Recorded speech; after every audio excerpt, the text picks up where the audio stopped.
मध्य प्रदेश में चल रहे विकास के कामों की और जनकल्याणकारी कार्यों की उनको जानकारी दी। प्रधानमंत्री जी मैन ऑफ आइडियाज हैं और कई तरह के सुझाव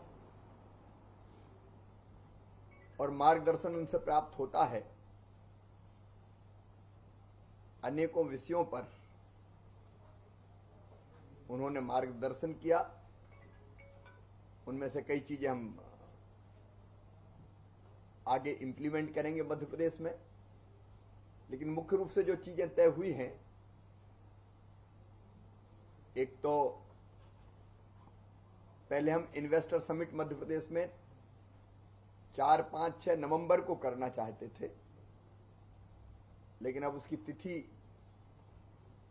बदल रहे हैं क्योंकि प्रवासी भारतीय दिवस 9 जनवरी को होता है। तो मैंने आग्रह किया कि इस बार प्रवासी भारतीय दिवस मध्य प्रदेश में आयोजित किया जाए। तो 9 जनवरी को मध्य प्रदेश में इंदौर में प्रवासी भारतीय दिवस का आयोजन होगा और उसके पहले 7 और 8 को इन्वेस्टर समिट मध्य प्रदेश में होगी। मैंने प्रधानमंत्री जी को निमंत्रण दिया कि उज्जैन में महाकाल महाराज की नगरी है। महाकाल महाराज के मंदिर का परिसर बन के तैयार है। ये अपने आप में अद्भुत है। इस परिसर में रुद्रसागर सरोवर, शिव स्तंभ, सप्तऋषि स्थल, कमल कुंड, त्रिपुरासुर वध, नवग्रह वाटिका, शिव कथा, भगवान शिव के पुराण की कथाएं, उनको चित्रित करने का काम हुआ है। अपने आप में अद्भुत है। तो प्रधानमंत्री जी से मैंने निवेदन किया कि वो इसका लोकार्पण उनके हाथों से संपन्न हो और मुझे प्रसन्नता है कि प्रधानमंत्री जी इस परिसर को लोकार्पित करेंगे। मध्य प्रदेश में स्टार्टअप्स बड़ी तेजी से उभर रहे हैं। हमने अपनी स्टार्टअप्स की पॉलिसी बनाई है, नीति बनाई है। सर कब करेंगे महाकाल का लोकार्पण? जून में। तिथि अभी तय होगी, जून में करेंगे। स्टार्टअप्स की हमारी पॉलिसी बनी हुई है, उसको हम लॉन्च करना चाहते हैं। उसके लिए भी मैंने समय मांगा, तो मई में वो समय भी हमको वर्चुअली जुड़ने का प्रधानमंत्री जी से मिलेगा। मध्य प्रदेश गेहूं का भंडार है और एमपी वीट पूरी दुनिया में जाना जाता है। देश में तो हमारा सरवती हो, हमारा ड्यूरम वीट हो, उसकी एक अलग पहचान है, लेकिन मध्य प्रदेश का गेहूं निर्यात हो, इसके बारे में चर्चा हुई। मुझे बताते हुए खुशी है कि लगभग 2,40,000 मीट्रिक गेहूं हमारा निर्यात के लिए जा चुका है और हमने एक्सपोर्ट के लिए सेल बनाया हुआ जो निरंतर काम कर रहा है। एक्सपोर्टर्स के संपर्क में हम हैं।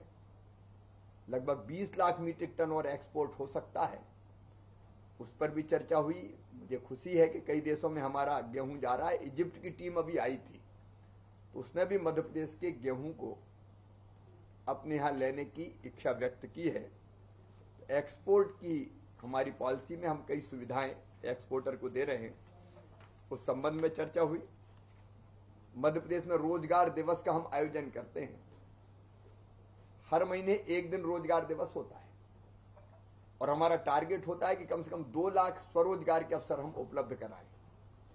मुझे खुशी है कि जो पहले 3 रोजगार दिवस हुए हैं, 12 जनवरी को 5,26,000 लोगों को, युवाओं को स्वरोजगार का लोन मिला था। 16 फरवरी को 5,04,000 को, 31 मार्च को 3,33,000 नौजवानों को स्वरोजगार का लोन मिला था। अब ये रोजगार दिवस हर महीने हम आयोजित करेंगे और कम से कम 2 लाख नौजवानों को हर माह रोजगार दिया जाएगा। केंद्र सरकार की प्रधानमंत्री जी की योजनाएं प्लस राज्य सरकार की योजनाएं दोनों मिलकर डबल इंजन की सरकार जैसा काम करती है। इन रोजगार के अवसरों को नौजवानों को उपलब्ध कराने का काम करेंगे। ग्राम का जन्मदिन और गौरव दिवस ग्राम और नगरों का मुझे बताती हुई खुशी है। मैंने प्रधानमंत्री जी को अवगत कराया कि अब तक हमारे 14,000 गांव में संपन्न हो चुका है, 31 नगरीय निकायों में संपन्न हो चुका है। और ये केवल गौरव दिवस नहीं होता, इस दिन गांव के लोग जहां बाहर होते हैं वो भी आते हैं और हम अपने परिश्रम से गांव में कौन कौन सी चीजें कर सकते हैं। कोई आंगनवाड़ी ठीक से संचालित करता है, कोई स्वच्छता अभियान में भाग लेता है, कोई स्कूल कैसे ठीक चले, बच्चों को और कैसे बेहतर ढंग से हम पढ़ा सकते हैं। गांव के उत्सव कार्यक्रम, आपके अलग अलग लोक कलाओं का प्रदर्शन, खेलकूद स्पर्धाएं होती है। तो एक अभियान के रूप में पूरे मध्य प्रदेश में गौरव दिवस मनाने की परंपरा चल पड़ी है। उसके बारे में भी मैंने माननीय प्रधानमंत्री जी को अवगत कराया। केंद्र सरकार की जो हमारी फ्लैगशिप स्कीम्स हैं उनमें मध्य प्रदेश का प्रदर्शन बहुत अच्छा है। उससे भी प्रधानमंत्री जी को अलग अलग योजनाओं के बारे में हमने अवगत कराया।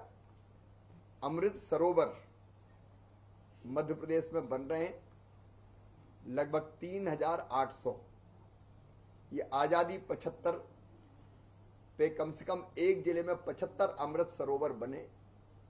ये प्रधानमंत्री जी ने आह्वान किया था, मध्य प्रदेश ने उस आह्वान को स्वीकार किया और हम लगभग 3,800 अमृत सरोवर बना रहे हैं। ये साधारण सरोवर नहीं होंगे, इसमें जनभागीदारी भी हम लाने का प्रयास करेंगे। सौंदर्यीकरण होगा, ये गांव का एक ऐसा स्थान होगा जो श्रद्धा का स्थल भी बनेगा। और 15 अगस्त को स्वतंत्रता दिवस के दिन ध्वजारोहण भी इसी स्थल पर अमृत सरोवर पर किया जाएगा। इथेनॉल पॉलिसी हमने मध्य प्रदेश में बनाई और बहुत अच्छा काम उसमें हुआ है। लगभग 50 करोड़ लीटर इथेनॉल के उत्पादन के स्वीकृति पत्र जारी किए हैं, उस पर भी चर्चा हुई। ई-रुपए का प्रयोग हो, शासकीय योजनाओं में जो हम सब्सिडी की योजनाएं देते हैं या बच्चों को या बाकी अलग अलग जनता को, पहले हम ये करते थे कि हम सामान उनको दें, फिर ये तय किया डीबीटी करें। लेकिन डीबीटी करने के बाद भी कई जगह ये पता चला कि जो सामान खरीदना था वो नहीं खरीदा, इसलिए ई वाउचर का उपयोग अब मध्य प्रदेश में हम करेंगे। बच्चों की साइकिल खरीदने में ई वाउचर का उपयोग है, मतलब एक ई वाउचर नंबर उनको दिया जाएगा। वो नंबर जाके जो चिन्हित दुकानदार होंगे, निर्माता होंगे, वहां देंगे और उसके आधार पर जिस काम के लिए, जिस चीज की खरीदी के लिए ई रुपया जारी होगा वही चीज उससे खरीद पाएंगे। कृषि और शिक्षा में साइकिल खरीदने में हम ई वाउचर का उपयोग करना प्रारंभ करेंगे। मध्य प्रदेश का इनोवेशन होगा। कृषि के विविधीकरण के लिए प्रधानमंत्री जी ने आह्वान किया था।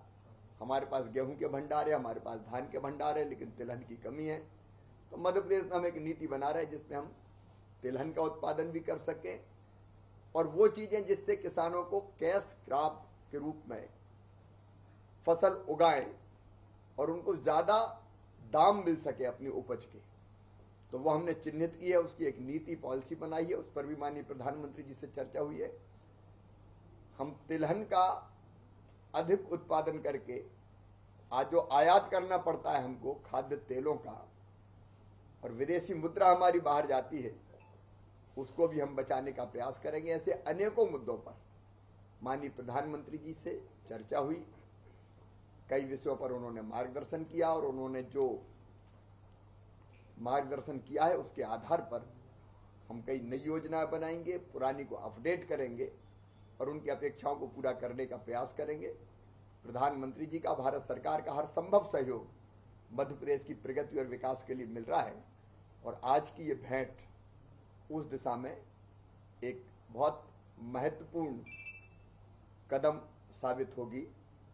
और मैं प्रधानमंत्री जी को धन्यवाद देता हूं कि उन्होंने समय दिया और मध्य प्रदेश की योजनाओं में गहरी रुचि ली। सहयोग तो वो दे ही रहे हैं, उनके अनेक प्रकार की सलाहें और मार्गदर्शन भी हमको मिला।